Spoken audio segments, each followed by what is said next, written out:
listening to Into the Spotlight with Osaka Jack on Everfree Network. Hello everyone, this is Osaka Jack with Into the Spotlight on Everfree Network. With me today, I have someone that I have technically met in person, though I believe we were both bouncing off of the walls in a terribly busy schedule at the time. Mr. Markarian, hello. Hello, it was great to be here. I believe you might be one of the few people that I've had on my show that I've actually met in person. Brief though it was. It was brief but great, and thank you for all of the paper fans. We truly appreciate it. Yes, that's right. They were very fun. That's right. I sent about 45 some odd $1 fans to Everfree Northwest. I forgot to do that this year. Oh no, I don't have time before it starts. I'm sorry. Oh, it can be forgiven. Oh good. Oh good. I'll try to raid the 100 yen store later this week and just send another gross metric ton of them. Well, if all else fails, we can make a run to Daiso. That's kind of where I got mine. I forgot that that's an international company now. Yeah, we've got a couple little branches here in Seattle. Though the nice one is pretty hard to get to because it's in a mall downtown. Sure. There's actually they had a bit of a controversy at the Daisos over here recently. They increased sales tax from 5% to 8%, and the question was, do we start stocking 1 yen coins at these Daiso now? Or do we maintain our 105 yen price? They went with the 1 yen coins. I'm guessing if you have a dollar store that your profit margin's pretty thin to begin with, but yeah. Oh yeah. Well, if anybody is not aware, could you describe a little bit who are you? What do you do? Well, I guess as far as our community, I probably best known as one of the co-founders of Everfree Northwest. That little thing, yeah. That little thing, that little corner of Seattle. We're we're looking at our third event this year, so we're really excited coming up here on 4th of July weekend. And right now this year I'm serving as media liaison for the conventional media press, and I still serve as our board president for our governing nonprofit Pegasi. Okay, all right. There was a bit of an adjustment from last year, wasn't there? A little bit. I was serving as media director last year, and now our good friend Pony Tim is taking that job on, and I'm just kind of providing advice and support and doing the conventional media escorts, and between that and the actual nonprofit administrative stuff, it's keeping me plenty busy. Okay. I'm sorry, I have gone blank. What is the nonprofit organization? Which charity are we going with this year? We're still sticking with the Seattle Children's Hospital. We've really enjoyed working. We've really enjoyed working with them the last 2 years. We've our 2 live charity auctions for 2012 and 2013. We've raised over $35,000 for the Seattle Children's Hospital. Very nice. We're really hoping we can break last year's record, which I think was over $20,000. It was definitely over $20,000, and it never ceases to amaze me how generous and how infinitely giving our community is. It always blows my mind. Yeah, I can understand that. The most recent Japan PonyCon, there are no auctions and charity events at Japanese conventions. It just doesn't happen. It's not that they're against it. It's just like not part of the culture here. But no, we had one. We had a silent auction, and we raised about $500 for Tohoku Relief Fund. That's excellent. Yeah, I was really proud. So yes, it is always nice when they're able to do that. You mentioned something there that just has me curious, because when I asked what is it that you do, you said, well, in our community, which implies that you have a larger secret life that I don't know of.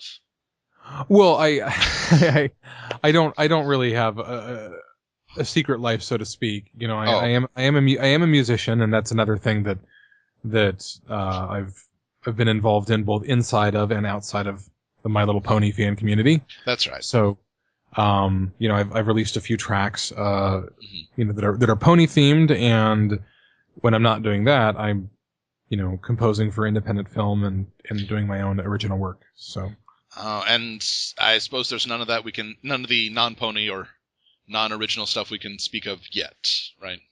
Well, I mean, there are some original things that are, that I have recorded just for myself, just my own creative work that I can share. But as far as the films that I've worked on, unfortunately, because they're making the festival circuit and they're student films, I'm not allowed to link to them yet, which is frustrating, but it's sure how things go. Yeah, I can understand. I admit I do not understand I understand not wanting to be able to put it out there, but I would hope that you could mention it. Yeah, I worked here. See? That's me. You go and listen to it.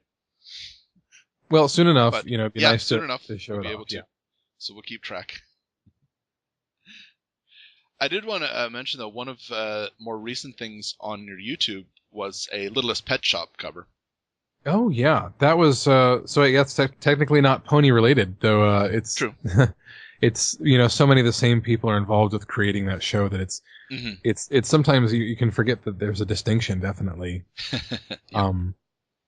But yeah, I think that is the most recent thing that I've posted. That was a few months ago. But something that interests me on the description of that was flat out you saying, I do not read music.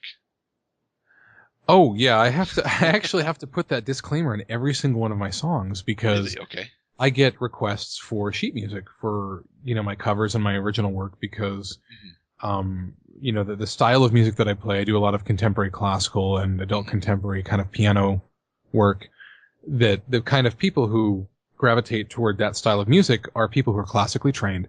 And I am not. I actually taught myself how to play piano. Oh, wow. And okay. I've been playing for 22 years and composing my own material for about 15 years. So I have to kind of disappoint people and say, I'm sorry, I don't have sheet music to give you. Here's kind of the lead sheets and chords. Like when I do stuff that has, lyrics, like, something like, Los Angeles Lullaby or The Bee or Monument, those songs I can kind of provide a lead sheet to kind of guide people because I do understand chords. Because when I was, learning back when I was, 9 or 10, that's how I kind of started off. But from there, I just took it on my own way. I see. Okay. Huh. Interesting. Yeah, you mentioned a Los Angeles Lullaby. That was for two friends. That was for two friends. Yes. They're, if you are also familiar, I'm not going to mention them by name, but I will say that those who are close to them and who are familiar, who've spent enough time on DeviantArt and looking at the cover art can probably infer who they are. But yeah, that is a song it's very personal and very special to me, and it is I think it's my most recent thing that I've posted with lyrics. I think so, yeah. What was the overall drive in creating that? Was it just? Was it a song that occurred to you, and then you said, "Oh, this will match those two," or was it you were aware of the situation and said, "I've got to write something"?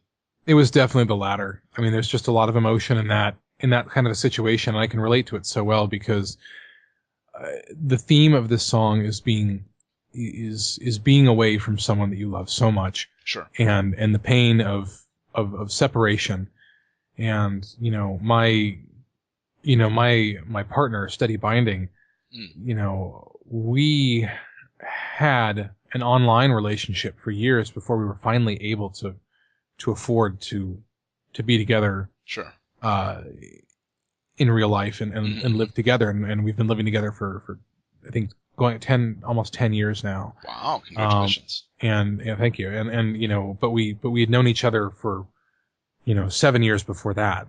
So we knew each other online for over half a decade and never actually met in real life. Wow. So in this situation, when two people who are in love and very far apart, for reasons that they can't control. Yeah. It's very difficult. And as a friend, to watch two friends that you care about so much, to be apart from one another and to see the pain but to also to see the hope and the optimism there. It's one of the most inspiring things that I've ever seen. Sure. It takes so much strength, and that really is where the inspiration of the song came from. Okay. Yeah, be sure to check it out, everybody. It's on the YouTube channel. Now, one of the other songs, The Bee. Oh yeah, The Bee. The name from that, I assume, comes from the Studio B. Mm-hmm. And that is their internal nickname for it. It's like, oh yeah, I worked at AKA, now I work at the B. I mean, that's kind of their little slang term for it. So the song is, it's that one is fairly self-explanatory. It's basically dedicated to the production team that work at DHX Media Vancouver, formerly known as Studio B. Right. And these are the people who are the primary creative driving force behind this show that we love so much. Mm-hmm. I'm curious, since it has gone from Studio B to DHX, if they have changed it to the D. The D. Just to make a lot more jokes. I think that the term is kind of, I think the term might be specific to the people who were there before the name change. And I got a lot of people who were posting, even though in my description it says, Studio B / DHX Vancouver. There were people on Twitter and on YouTube who were trying to correct me. It's like, no, it's not called Studio B anymore. And I'm like, I'm going to change the name of a song just because something changed. Is that I understand and I am well aware of that. Thank you for pointing that out. I'm wondering if those people look at old newspapers and say, this isn't true anymore. It's like Slowpoke reading the news. Yeah. Pokemon. Well, not even that. It's like somebody who watches the news on CNN, then goes back to the 1985 newspaper and says, no, things are different now. Why don't you change this? It's not called USSR. Get it right. Really? Back in the Russian Federation. Come on. What the heck is wrong with you, John Lennon? I'm just reminded of 1984, where every time the war changes, they have to go back and readjust. No, we haven't been at war with them this whole time. It's been at war with the other person the whole time. Sorry. Exactly, yes. My apologies. So now we'll extend that to songwriters. We'll just have to... The song would just be, and it's called the DHX. Well, it is funny. There is a point where songwriters have to be...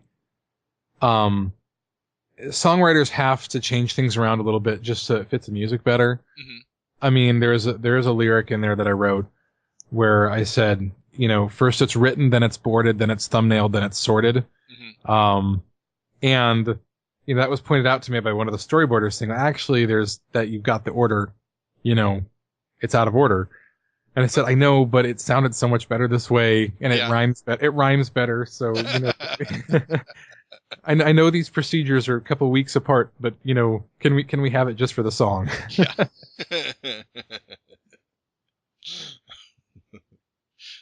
The fact that they're able to recognize that part is wrong does mean that they're listening, though, at the very least. You have to pay attention to something to be able to point out the smallest errors. Well, they live and breathe it, so it's something that'll show up pretty quickly. Yes, very true. Well, the screen name that you've chosen, or been chosen, I suppose I don't know which one, is Markarian. What is the etymology behind that? Markarian is the name of an Armenian astronomer. Good Lord. And okay. I heard the name in one of my favorite movies, which was a Jodie Foster movie called Contact. Got it. And one of the characters whose name I can't remember just throws it off there saying, and so is studying Markarian 332. And I'm like, wow, that's a really cool name. And then I looked it up, and that became kind of that stuck as my internet handle since like 2000. Oh, wow. And, and because I've had it so long, I've managed to get that as my name for, most stuff that's been around since then. I mean, I've got, DA, LiveJournal, and God, remember LiveJournal? MySpace. DA, and then of course Twitter, Mm-hmm. which I was very lucky to get that because, Twitter has been around since 2006. So I remember when it came out, when Twitter came out, I booked the name, then I didn't use it for a couple of years. Mm-hmm. And when I booked the name, I got followed by a bunch of Armenian news bots. And last year, I got a lot of people just tearing me apart, cussing at me in Spanish. Really? Just some of the most florid insults and graphic, depictions of things involving my mother that I've ever heard. Goodness. In Spanish. And it turns out that there is a, Markarian is not an uncommon Armenian surname. I should point that out. Okay. But there is a Peruvian football coach of Armenian descent named Sergio Markarian, and spelled the same way. Sure. I mean, Markarian is an anglicized pronunciation. I think it's Markarian is okay. Gotcha. To be super nerdy. Right. And I don't speak Push Armenian. up your hipster glasses. Originally the name was Markarian. But actually, no, I'm not Armenian. I don't speak Armenian, and people think that I am, but because of the name. But oh, trust me, if I had a nickel for every person that just says, "Wow, you speak English really well," thanks. I'm born in America, so I'm kind of hoping I would. But anyway, this football coach was rather unpopular, and I guess was not leading the was not I guess leading their team toward the World Cup the way that he should have been. So a lot of people in South America were just roundly abusing this guy on Twitter because they assumed, oh, this guy must be the most popular person in Markarian. So of course, naturally, he's at Markarian. So because I, have very little patience for sports rivalries, I decided to have some fun with this. And I started using my limited knowledge of Spanish, plus Google Translate, which makes things always more entertaining. Yes.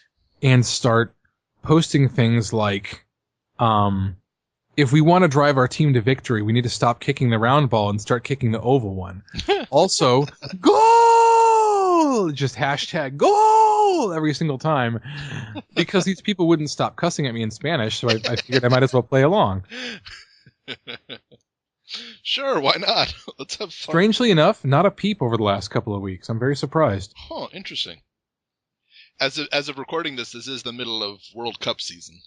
Yes, it is, to clarify. We're in the middle of the World Cup, and Japan has stopped caring because Japan lost. Last week? Oh, so excited. Yay, World Cup. This week, what now? Some kind of soccer game? I don't know. Okay, we're going home. Yeah. I think Japan's just like, oh, we didn't win soccer. Okay, anyway, we'll just continue our World Baseball Classic Championship. We'll just keep going with that. I feel fortunate enough to live in a country that has enough sports where the complete destruction loss at one, doesn't make the entire country angry. Yeah, that's good. And obviously, here in the U.S., everything's so regional that, it's not like, the U.S. is usually very uninterested in competing on the world stage for any sports. So, yep. Though we do call it the World Cup or the World Series for baseball. Yeah, go figure. Anyway, sorry. I find that funny that you're not getting anything for World Cup, though. I am very surprised and very disappointed, too. I mean, anything I can do to use my coincidentally similar social media name to be disruptive in the field of world sports. I want to do my part to cause discord, because it's just so. No, I'm just kidding. This is obviously a very busy time for us here at the con. So using Twitter has become a valuable tool to communicate with people in the pony community. And the last thing I need is a bunch of, frothing at the mouth soccer hooligans, calling me names. So. I can follow. I cannot. I'm quite thankful that there are no businesses that use the word Jack over here. So. Though I believe I should start up a rivalry with my Panamanian cousin.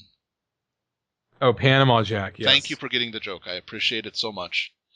Well, at least you'll have some cool shades if you get mixed up with him. Yeah, very true. I did not choose the screen name with much thought, but I'm rather happy at how many idioms have the word Jack that I can just pretend to be all about me. Well, it rolls off the tongue quite nicely. I'm a jack of all trades. Woohoo! Okay. Similar to our director of IT, who's, by the way, very awesome, jack of most trades. Okay. That actually sounds better when you break it down. Because jack of all trades, they can't do everything well. At least jack of most trades is being somewhat honest about it. Well, the fact that we have a web system that works and works very well is we owe to him. So shouting out to jack of most trades, because your name is so similar, thank you for all you've done for the con. That is a good thing. So as of airing this, it'll be just it'll be just over 36 hours before the convention starts when this airs. No, we're still we're still a week and a half away. No, when it airs. Oh, when it airs. Excuse me. Yeah. So yeah, we're there's no way I would be able to get an hour of your time if we were 36 hours before the convention aired. It's not very well likely. I know this. Frankly, I'm surprised that I got time now. I kind of expected to hear, after convention I'll have some time. Okay. Yeah, we move into the hotel. Those of us kind of on the senior staff, we move into the hotel basically on Wednesday and don't leave until the following Monday. Mm-hmm. So, it's. So shout out for the people who are trapped in the hotel as of listening to this. Woohoo! Yay! We're having so much fun. Wear masks, guys. Seriously, wear face masks. I didn't get sick at Everfree Northwest, and I attribute it to wearing a face mask when I was in my room. I also attribute it to the blistering heat. That was blistering heat for Seattle? The first year it was. The first year was abject misery, and I want to apologize again, even though it's 2 years. 2 years later for the hill, the legendary hill. That's not the description I used. I heard often when describing it, but yeah, we'll say legendary. Okay, that sounds better. Yeah, this is a PG-rated program. Indeed. And, yes. Unfortunately, the epithets used, ascribed to that particular incline, I cannot repeat here. Yeah. For anyone who does not know, Everfree Northwest, the area is very beautiful and it's very convenient, but there are not a heck of a lot of restaurants. Right there. There is, however, a wonderful Denny's within walking distance, except that the original hotel you had to walk up a significantly steep, long hill to get back from the Denny's. And I'm sure, having walked that hill only a few times when I was there, I'm sure having to do that on a daily basis multiple times would have gotten old very quickly. Well, and also... the main issue for the first year with the hill is that I can't remember, Jack. Were you there for 2012? I was not. Only 2013. The hill I'm referring to is specifically because when we first started Everfree Northwest, we assumed that we were going to be a very small convention, and we were told by a couple of people who had started some other major conventions in the area like WesterCon and SakuraCon that okay, you're a first year con, so expect like 350 people. And instead, we got 5 times that amount. And basically what we had to do is our original venue, which was the Holiday Inn, which is now under new management. I don't know what it's called now. I forgot. But our original venue was only able to hold maybe like 500 to 700 people. So we had to expand into the Marriott, which was a block up that hill. Right. So half of our events and programming were split between 2 different properties that were, a good couple city blocks up a steep hill away in the 95-degree heat. So, yes. My heartfelt thanks go out to every pony who came for 2012. Honestly, I would be more thanking people who came back despite that. Yes, that is a very good point. And we did a video diary, me and Royal Coat, where we had to poke fun at that talk between 2012 and 2013, because now we're in a new venue that can hold quite a few more people. And if you would like to, if you can cost justify patronizing our hotel's very fine restaurant, then all your needs will be met, and you won't have to leave the premises. Yeah. A large amount of Japan PonyCon staff are going to be at this year's Everfree Northwest, and they were nervous about how to get around and how to do shopping and things. I was actually able to show them, no, it's very easy. If you take the bus from right here, hold on, let me show you on Google Maps. Let's screen share. Okay, here's the hotel. Go out, turn right. Here's the bus. You want to get on I think it's the 158. That'll take you to the South Center, or Westfield South Center. Mm-hmm. Yeah, South Center. We live a couple miles away from the Westfield South Center Mall, which is just, has everything you'd ever want as far as, that whole, couple mile stretch. Mm-hmm. And one of the things I'm going to try to do, and I cannot make any promises on this because I just thought of it, a couple minutes ago. Right. Was contacting the local regional manager for Uber and Lyft and tell them that, hey, there's going to be this convention going on. Mm-hmm. You might want to tell some of your independent drivers to kind of be hanging around the airport, because when we first had our con in 2012, Uber and Lyft weren't really quite developed. Okay. But since, over the last year, Steady and I lived downtown, in downtown Seattle by the water, and Uber was a lifesaver. It was an absolute necessity, and it was so cheap, and it was so convenient, right, and so economical that I think that it might actually be the saving grace for our location's relative dearth of dining options. So that's let's see how that goes. I was able to walk the staff down. I'm like, okay, if you turn left and go about a few kilometers, there's a Jack in the Box and Taco Bell. But no, that would be good. The only thing I'm going to say is that South Center Westfields. Well, Westfield is a company that owns. It's just called South Center Mall. Is what it's. Okay. It's South Center Mall. But seriously, South Center Westfield Mall. Could you put more directions in the title of your name, please? South, Center, and West, all in the same name. Come on, choose two, please. Well, don't get me started on Washingtonian address naming conventions, because Washington addresses are like they tried to have it make sense like Utah, but instead, because of all the water and the hills, right, it just ends up being an absolute mess. So people's addresses are like 97345 South 157th Street Northwest. It's just like, it's so Byzantine. They all have numbers, they all have directions, but like they can't just have like 123 Cherry Lane. Right. I mean, I still, despite, I admit this fully, that Japan Post is one of the best companies I've ever worked with, but I do not understand the addressing system here, because every building has its own address. You just have to write the building's name, and it'll get there. Now, I was street told, number or name. I was told that the address convention in Japan is based sequentially off of not where the building is located, but the time it was built. This has a truth to it, yes. I know my address references the street that our building is next to, but not really on. But yet all of my mail reaches me, so I'm like, fine, whatever, that's okay, sure. I just can't imagine somebody doing part-time postal work here. And I can't imagine trying to navigate Japan without Google Maps.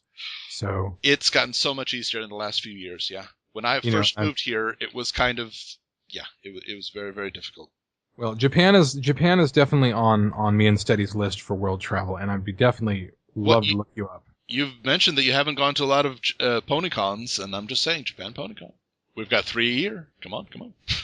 Yeah, and what's really interesting is that, for some reason, my music has become fairly popular among Russian bronies. Interesting. Okay. And I don't understand why. And but like it became really popular, and like Lennox, who did the Gypsy Bard for Friendship is Witchcraft, who I've also done music for too, now that I remember. He did a cover of one of my songs. Oh, nice. An instrumental version called Monument. Okay. And this song actually got covered live in Russian. So like there was like on everypony.ru, which is like the main Russian pony site. They actually translated the song to Russian, not just like machine translated, but they actually like someone sat down and took the time to translate my music to Russian. Oh, cool. And there were people in the comments, saying that, there are more than, several Russian pony fans who would love to meet me. And well, there you go. Current political climate in the Russian Federation aside, I would love to go and meet these people. It would be absolutely phenomenal, I think. Man, perhaps I should just start a Kickstarter and we'll just have a World Pony Tour. And you have to contribute a lot, but you'll go to Japan and then to Russia and then Crystal Fair and just a World PonyCon tour. Oh, Crystal Fair should be quite a ball. It looks really promising, doesn't it? I wish I could go. I'm very pleased I can go to the conventions that I do go to, but yeah. I definitely cannot make Crystal Fair this year. No, there's no way. Well, I have to mention it real fast. I have to fan a bit. Your cover of This Day Aria is really good, and it's really good. Sitting on the train, getting home from work, I need to snap, and this is going to calm me down music. Oh, well, thank you. I mean, that was one of the earlier things that I posted. Over 2 years ago. Yep. Yeah, I mean, it feels, my involvement with ponies has felt like this, encapsulated segment of my life, and it basically, it just feels like it's been so much longer because so much has happened. Right. But yeah, thank you. That song was still, in my opinion, the coolest musical number that has been in ponies, hands down. And, just the swelling orchestration, the visuals, the storyboarding, everything about it is just so perfect. Yeah. Except for the one animation error, but it still looks cool, so we'll forgive it. I think Top Draw can be forgiven a little bit. Oh, no, it's not a blame thing. I think it's a stylized choice. It's just if you try to do one eye open that much and one eye squinting that much, it really kind of hurts. I'm sure it hurts in real life, too. No, that's what yeah, okay. But no, I agree. It's an excellent song, and I think your cover of it's really, really nice. Well, thank you. Mm-hmm. I can't wait for you to start doing similar soft piano covers of some of the heavier techno songs. Oh, like which ones?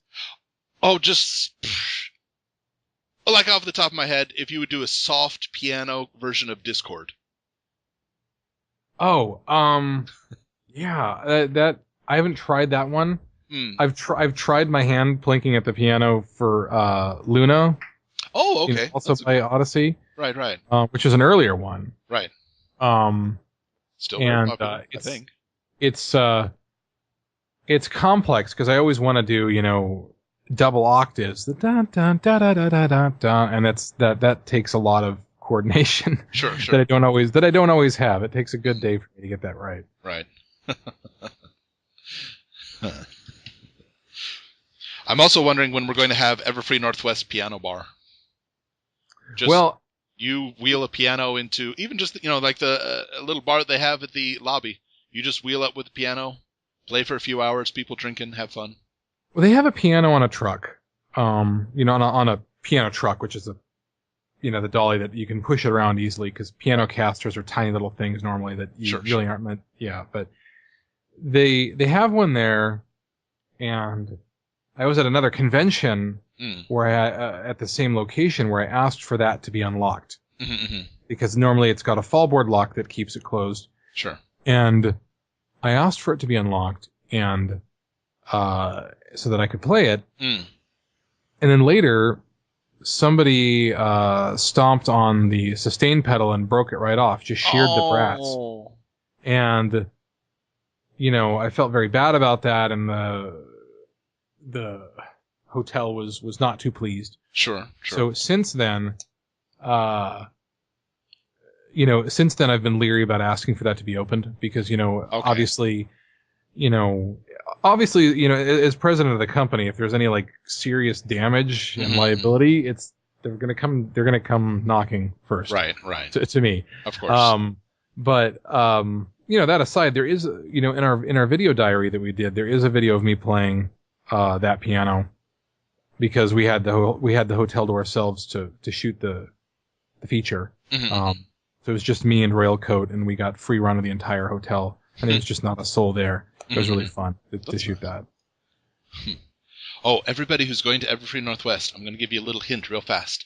You don't have to walk through that hallway if it's during the daytime. You can walk through the atrium area. Which hallway? The hallway just next to the dealer room. If you want to get from the dealer room area to the main stage area, you don't have to walk through that hallway with all the hotel rooms. You can walk through the atrium. Yeah, please actually don't walk through that hallway because that's kind of our operations corridor. Our staff are bunked on that room, and all of our operations offices, like registration and con-ops, are in that narrow space. And not to mention the restrooms. So if you can keep that area clear, every pony, please do so. That would make our lives so much easier. And I still insist, avoiding cramped hallways with very little airflow keeps you healthier. Yeah, and especially if you're suiting, it's going to be very hot. Drink plenty of water. Goodness, yes. Take care of yourself. Avoid sugar. Please avoid sugar. Avoid high carb stuff. Just eat a lot of protein. Make sure you're fed and you're watered. Yep. 3 meals a day. 6-2-1. 6-2-1, exactly. 6 hours of sleep, 2 meals a day, 1 shower or bath. You know the drill, every pony. Minimum. That's a minimum. That's not an upper limit. And be cool. Yes, be excellent to each other. Totally. Remember the spirit of the show. It should be a nice, fun con. I think it will be. It's looking to it's shaping up real good. A lot of guests on this one. Yeah, we've really kind of tried to branch out and diversify. We're very, heavy toward the voice talent side in the previous 2 years, and now we decided to we wanted to bring in some of the IDW people, and we wanted to, go with, we really wanted to bring the new people in this time because the last 2 years we had, some of the same people twice in a row, and we absolutely, adore working with them. But, we wanted to bring some new blood in this year because we're trying to shake things up. That's why we've got, Rebecca Soiche and Marika Hendrixie, and I probably did not pronounce either of those correctly. But, Gilda and the singing voice of Twilight Sparkle. Right. And of course, Kathy Westluck is returning after, skipping a year. So we're happy to have her back too. I just want to know, when are we going to hear Pips VA? Why is this boy not invited to other conventions? Oh, Newt Pippington British hooves? Well, no, not that's actually the Friendship Witchcraft version, but yeah, that character. Oh, there's another version? Oh. Well, the actual the actual Pip. I'm such a shameless fan of Friendship is Witchcraft that that I actually get. It is sometimes like I forget the distinction. Like I've seen Foley Matropony more times than Canterlot Wedding. Partially because I worked on some of the music from that, but it's just so funny that I can't. That it's always like very difficult to watch the Luna Eclipse and not hear the background bass for the "I'm the Princess of the Night." Yeah, I mean, just the song is so hilarious, and if you ever get Griffin and Jenny on from Sherclop Hones and ask them the story. They've been on, yes. I mean, again, because I know you've had them on before, but if you ever have them on again, ask them the story behind Luna's voice. It's pretty hysterical. Yeah.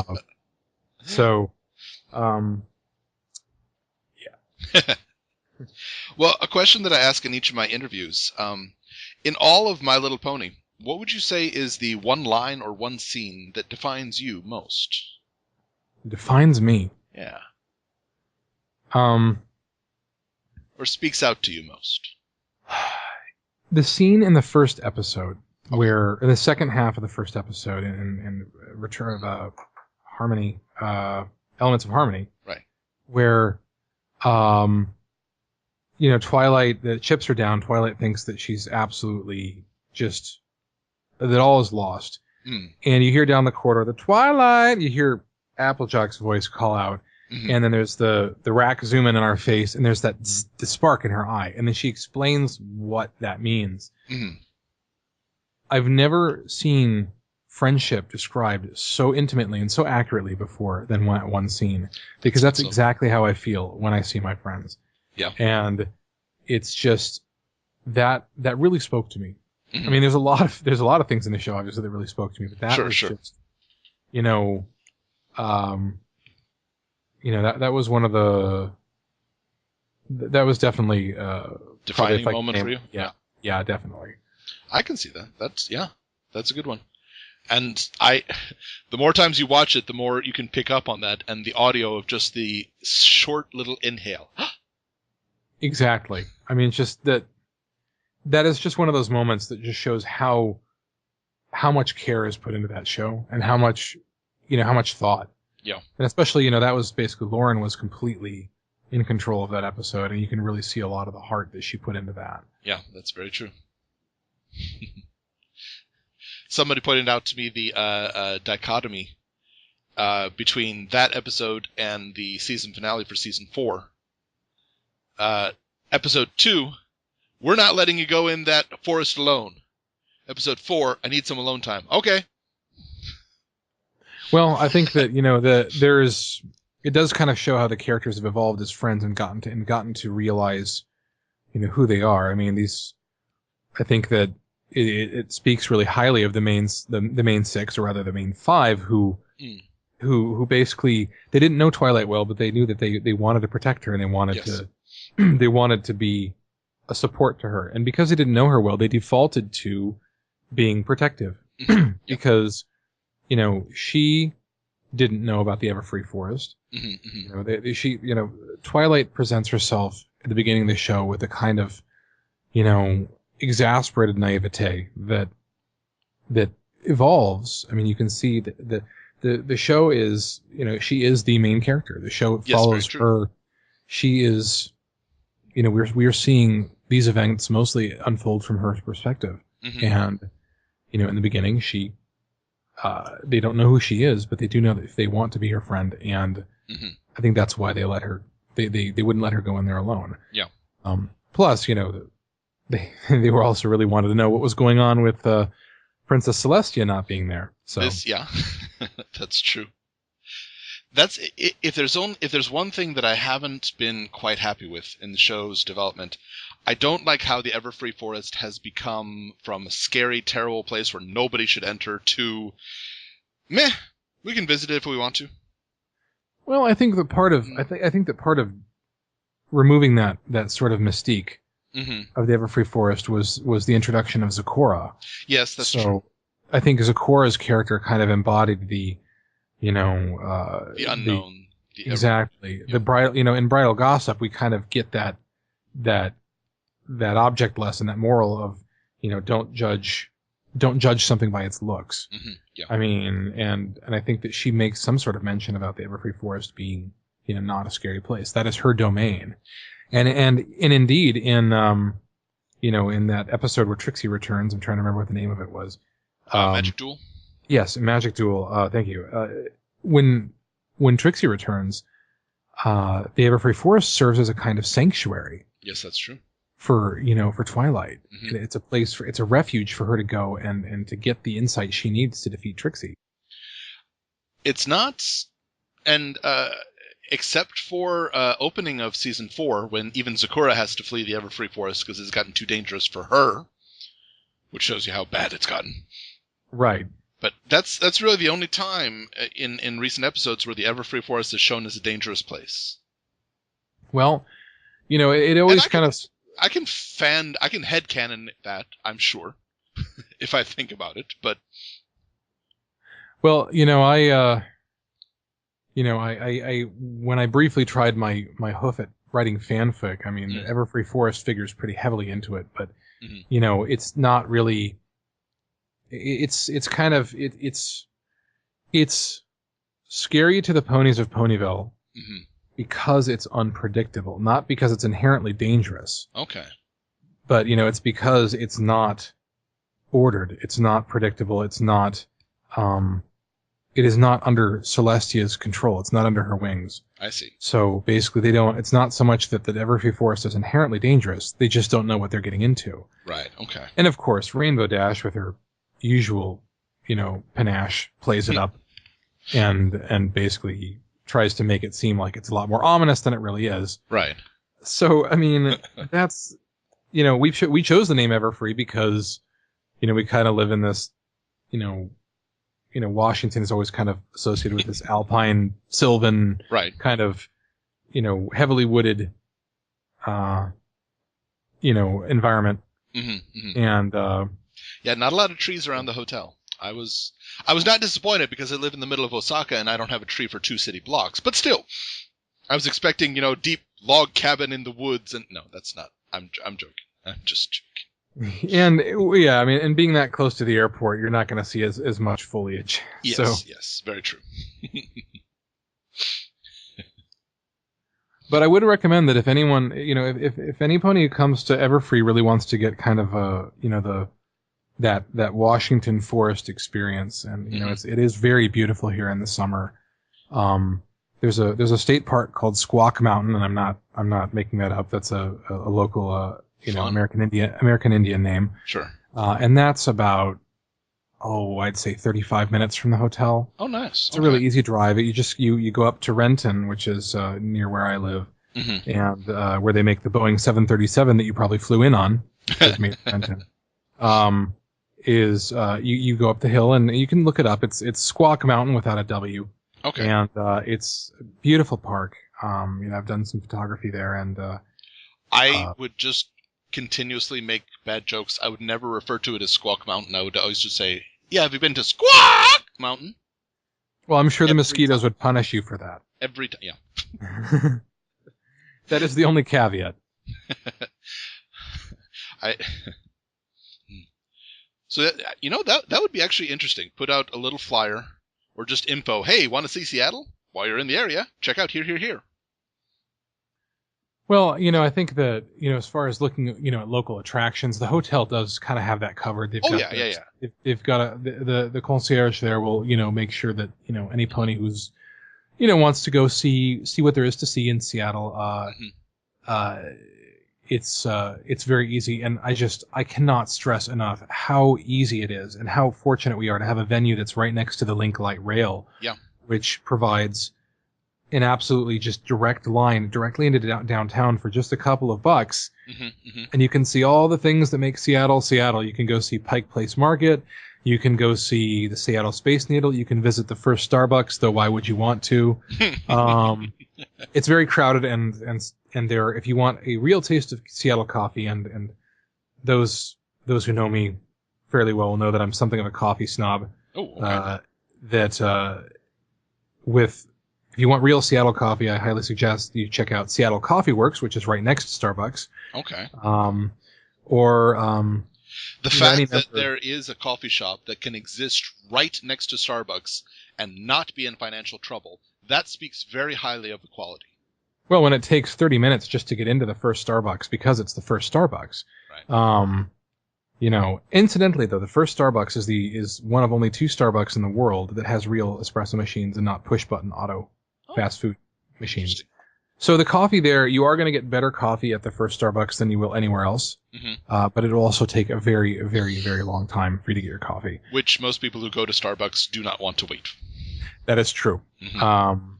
But yeah, no judgment. I mean, if you want to go, fine, go for it. But yeah. Now there is that we do have a there is a super auto Starbucks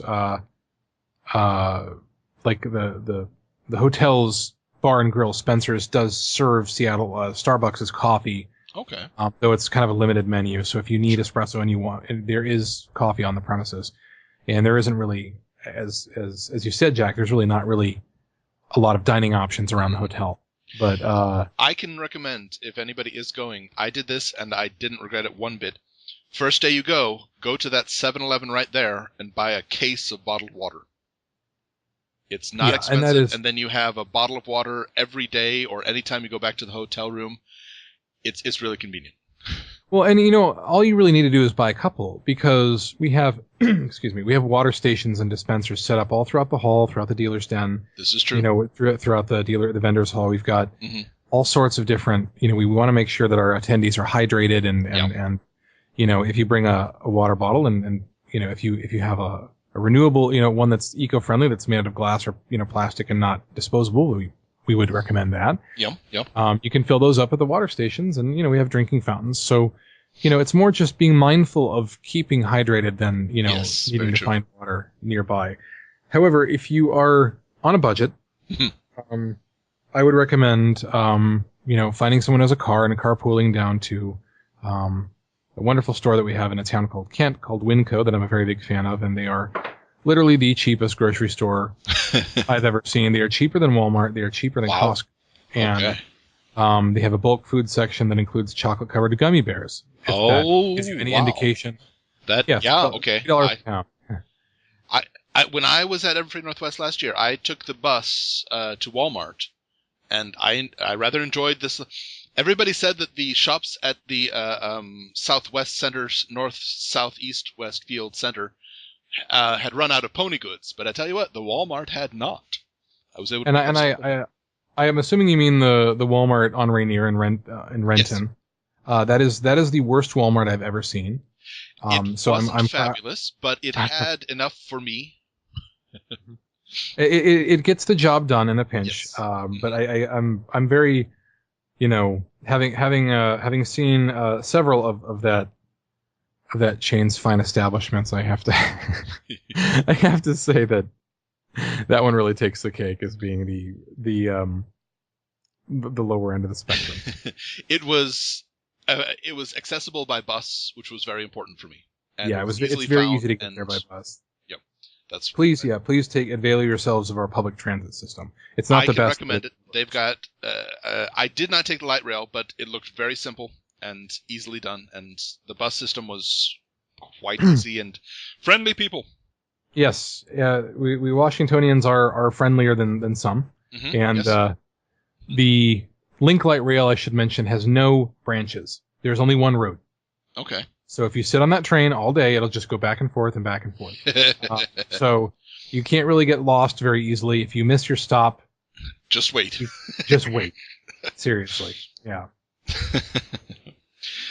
Well, everybody, today we've been speaking with Markarian. Thank you very much for coming by. It's a pleasure. Yeah. Everybody, technically it's only 36 hours from Everfree Northwest, but, if you're free, tickets are still sold at the door, right? That is correct. We are still, we're not sold out of registrations. We just simply have closed our pre-registration. Okay. So for any pony who did get in before pre-registration closed, your badge will be waiting for you. We'll call it registration. Okay. And for those of you who did not to worry. We will have a separate line for those of you who are still wanting to show up at the door, and you can still purchase a weekend pass at the door. And do remember that foals 12 and under get in free with a paying adult. Woohoo! And also have their own line. We basically are very, very big on accommodating our younger fans, because that is, after all, whom the show is aimed at. Indeed. And so we, go out of our way to make sure that the kids who come to our con have an extra special time. That's great. Also, be sure to check out his YouTube channel for some excellent piano music. And look forward to when he can eventually announce whatever he worked on that I seriously have no idea. He can't tell me. But when he's able to announce what projects he worked on for films, then yay, we can listen to it. At some point coming up. Yeah, that will hopefully be forthcoming, and I will talk to the director and see what I can convince him to let me do. So, everybody, this has been Into the Spotlight on Everfree Network with Osaka Jack. We'll catch you next time.